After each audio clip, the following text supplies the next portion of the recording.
ঈদযাত্রার সড়ক মহাসড়কে থাকে না তিল ধারণের ঠাঁই। এর মাঝেই রাজপথে নামে অনেক ফিটনেসবিহীন গাড়ি, যার ফলস্বরূপ সড়কে সৃষ্টি হয় তীব্র যানজট। ভোগান্তিতে পড়েন ঈদে ঘরমুখো মানুষ। ঘটে প্রাণহানির মতো অনাকাঙ্ক্ষিত ঘটনা।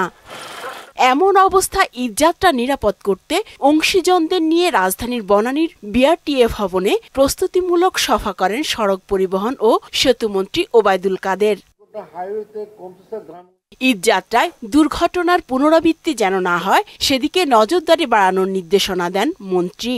ঈদের পরেই অ্যাক্সিডেন্টটা বেশি হয়, স্পিড বেড়ে যায়, বেশি ট্রিপ নেওয়ার জন্য অস্থির হয়ে যায়।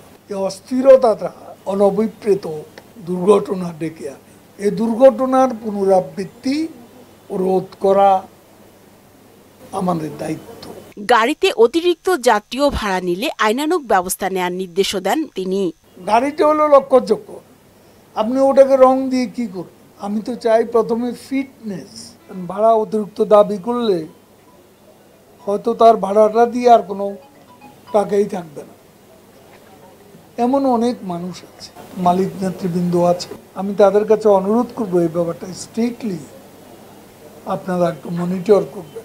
সড়কের শৃঙ্খলা রক্ষায় পশুবাহী গাড়িতে গন্তব্যস্থলের ব্যানার সেটে রাখার পরামর্শ দেন মন্ত্রী। পশুবাহী গাড়ির ব্যাপারে এখানে একটা বাড়তি মনোযোগ লাগবে। সুদবিহীন ব্যাংকিং এ আত্মশুদ্ধির পথ এনআরবিসি ব্যাংকের ইসলামিক ব্যাংকিং আল আমিন। বরাবরের মতো ঈদের দিন সহ আগের 3 দিন ও পরের 3 দিন সড়ক মহাসড়কের ট্রাক, কাভার্ড ভ্যান ও লরি চলাচল বন্ধ রাখার কথাও জানান সেতুমন্ত্রী। পচনশীল দ্রব্য, ঔষধ। উষা ফেরদৌস, মোহনা সংবাদ, ঢাকা।